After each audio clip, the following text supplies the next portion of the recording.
here's the continuation. This is a continuation of our tutorial series in the SMJ closed group program. And I wanted to mention the fact that if you'll notice when we're doing the 12 count, I'm not really concerned about the footwork right now. I just want to concentrate. Remember what I said, learn the angles. That's what you need to do. You need to learn the angles. I will put the footwork in when it's time, but it's not time yet. The footwork and the striking have to go together. So all this has been laid out in the training. So if you're worried about what step, really don't care. You can step forward if you like when you strike. I really don't. It doesn't really matter. The key is as long as you're not off balance. And as long as you're on balance, you're fine. So I'm not really worried about the stepping at this point. We will address it in future videos, okay? So we're really, I wanted to mention that. Again, I can't stress this enough. A lot of people work the 12 angles and they work it from a one-dimensional aspect. We don't do that. And again, I've seen a lot of people do that, and that's not what we do, okay? So that's why it doesn't work for me, okay? And that's all I'm going to say about that. That's not how we do things. For me, the 12 angles is the heart and soul of my program. If you learn that and to learn the different levels and the aspects, you really are going to do very well. Now this next section is going to cover about 5, maybe 6. We're going to cover about 6 strikes. Now, where do the strikes fit into all this? The strikes fit in with the angles. Once you learn the angles, then you start applying the striking techniques. And what twirling you see that we do is simply to add confusion and deception to our movements. Okay, so it's really important that you learn when you're doing the angles that you start learning how to get the strikes in and where they come from. They'll seem to come out of nowhere. Rather than doing this hacking motion and this kind of stuff, this twirling sets up the next angle. And again, it's meant to deceive the opponent so he doesn't see it coming. One of the aspects of the Kilos Paru Paro FMA SMJ Filipino program is that our program, we focus on the blind spots. So whether you realize it or not, I'm actually training you how to work the blind spots so that you can get the attack, you can get your strike in or perform what you need or do what you need to do without your opponent either seeing it or being aware. That's very important, and it certainly is one of the big, deeper meanings and objectives of our program, of the Filipino training overall. It is the biggie. It is the goal, is to be able to do things where the opponent can't see it, or they don't see it till it's too late. Okay, so let's go ahead and start with the striking, and it all starts with the grip. Okay, now I'm big on the grip, and there's different ways to train the grip. You can strike different things, solid objects, to train the grip, and this is what I call the warrior grip. What you'll do is you'll hit, and that'll train the grip, and that's what I call the warrior grip, and you have to have it. A lot of people who do forms in competition don't have the warrior grip. They work the techniques, but they don't work the impact part. That's really important, okay? So, with the grip, you want to grip on the Kali stick.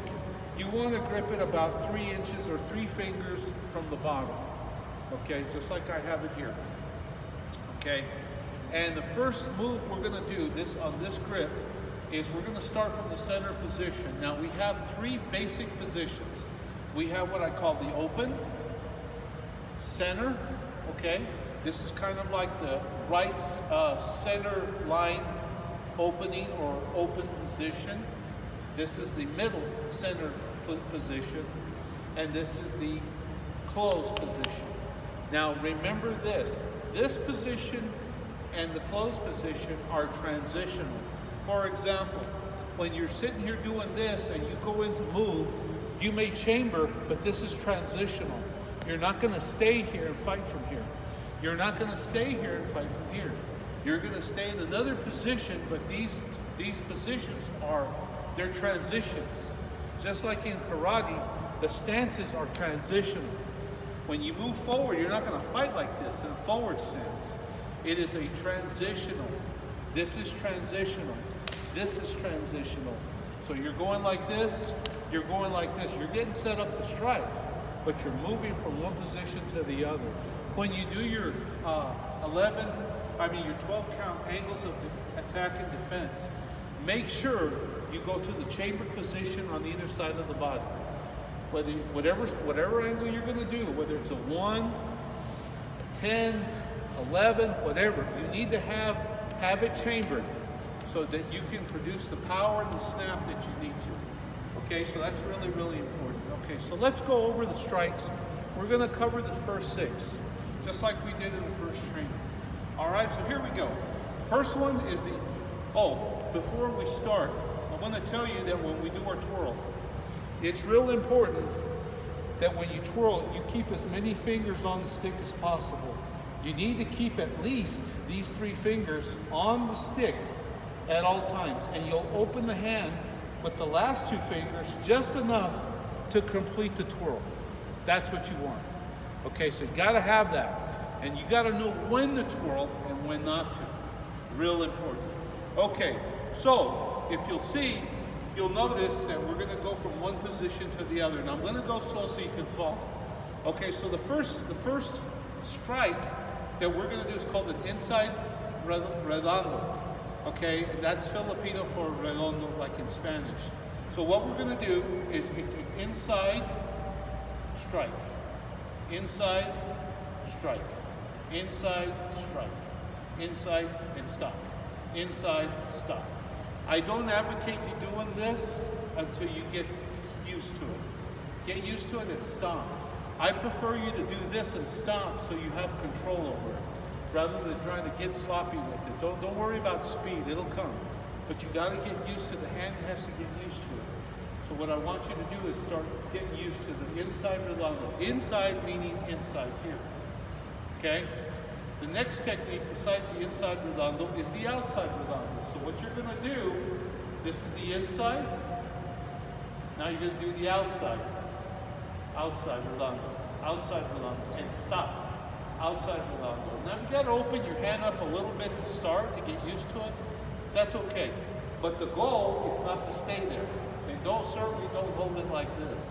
The goal is to keep as many fingers as you can on it, so that way you're gonna, like I said, you're gonna have to open your hand some. So the last 2 fingers is the key there. But you want to keep as many fingers in case you bump into something, the weapon doesn't get taken away from you. Okay, so we have the inside redondo. Inside stop. Inside stop. Inside stop. Outside redondo. Okay, so outside, outside, outside, outside. Okay? The next one that we're gonna do is we're gonna do the reverse redondo. Now the reverse redondo can be done this way. Why would you want to do this? Well, just in case you need to come in underneath. See, remember that we attack so that they can't see it. You may have to be here and come underneath his guard and come up the middle.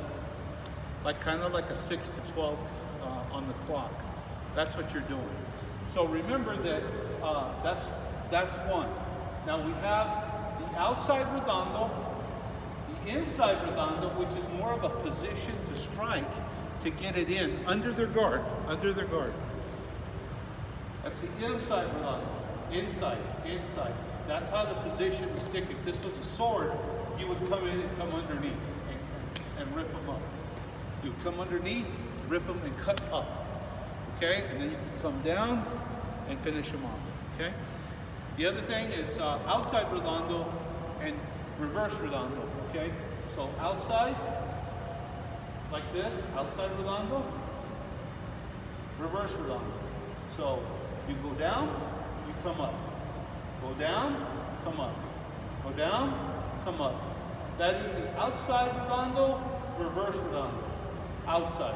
Outside meaning out here. When I say inside, I mean inside here. That's what we're doing. So inside redondo, can be a strike, but it's to set up something, like to set up a stab. But it'll come from underneath his vision, and that's what you want. Okay, again, the outside redondo, outside, reverse. Now the reverse is a strike, outside redondo is a strike. Inside redondo can be a strike, it's more of a thrust, or to set up the thrust, and that's what you're doing. All right, so when you get that down, then you start working them in combination. So now you got the inside redondo, reverse redondo, reverse redondo outside, and outside redondo. So you start working them together, and you start putting them together. So when you do a number one angle defense, see how you got the inside redondo. So if somebody attacks you, you attack, there's your number one, and then you inside redondo the opponent. See, or you stick this, and you got it. So that's where that comes from. Okay. The other strike that I'm going to talk about is the horizontal strike, and it's real simple. Go from here or here. All you're doing is going forward and back. The key here is to be able to think high, middle, low. So you high, middle, low. So when you do the horizontal strikes with the 12 angles of attack and defense, instead of just doing 1 and 2 or side to side, you would probably do a series. Once you start creating that philosophy of dynamics, it starts looking like it flows from one movement to the other. It looks like a kata. Then you put all this together. See how that's going to work? So the last strike that I'm going to cover, of course, is the horizontal. And I want you guys to just cross, weapon outside. High, middle, low. Back. High, middle, low. Back, high, middle, low. So when you do your angles of attack, remember this move side to side, 7 and 8. Okay, well remember, what you're doing is you're moving side to side, but remember, if you're doing it dynamically, you might have to hit this way. You might have to block a punch and hit them this way. You might have to hit them sideways or hit them with behind the neck, with what we talked about. The next video that I'm going to do is I'm going to address, once we cover all the strikes, so I should say, I'm going to finish up the striking in level 1. Everything that we've done in this tape, first 2 tapes, is level 1. We need to finish that. But I will say this, you'll notice that I'm not covering footwork. Why? Because you're not there yet. In other words, you need to learn how to handle the stick. You need to learn your angles of defense. You need to learn how to manipulate the stick. And then I'm going to teach you how to implement the footwork. Because the footwork in this system works with the strikes work with the footwork, not the other way around. You'll see a lot of people do this, and this, and this, and back, and this. All their footwork, and that's fine. But that's not what we do. Because what you need to do with your footwork is you need to combine it with the strikes. So whatever we're striking with, then you implement the footwork and they work together. So we don't do one and then the other. Remember, there's a lot of training out there that's one-dimensional. That one-dimensional training is not what we do, guys. We don't do this and that and this and that. Is that wrong? No, of course not. It is footwork. And it is legit. It is the way that you're supposed to move. The problem with that is nothing's going on here. So when you move, you got to combine your strikes with your footwork. So if I'm going to do footwork, I need to make sure that I got something going up here while I'm moving so they can't see what I'm doing. Remember, I'm going to hide it.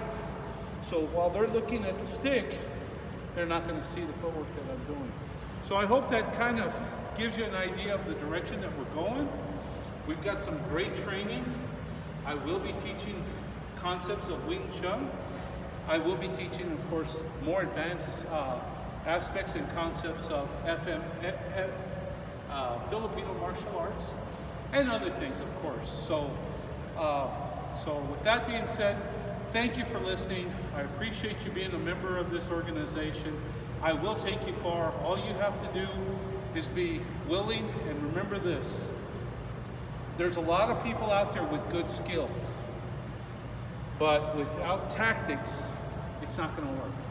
Great guys, they look good, they perform well, but in our system, we believe in tactics, we believe in the skill, the tactics, and the commitment. That is our tripod of SMJ. Skill, tactics, and commitment. You gotta have some skill. You got some skill, you're good. Then you got some tactics. Tactics like when to do it, when not to do it, how to assess what's going on. So that way it'll make your martial art much more effective. And the commitment. You've gotta be all in. All in. If you got all those three, that's all you need. Some skill, tactics, understanding of tactics, and the commitment. That commitment, of course, comes from you. I can't give that to you. You have to put that in. But if you'll give me the commitment, I will give you the skill and I will give you the tactics. I promise you, I will do that, and you won't be disappointed. Thank you very much, and good luck.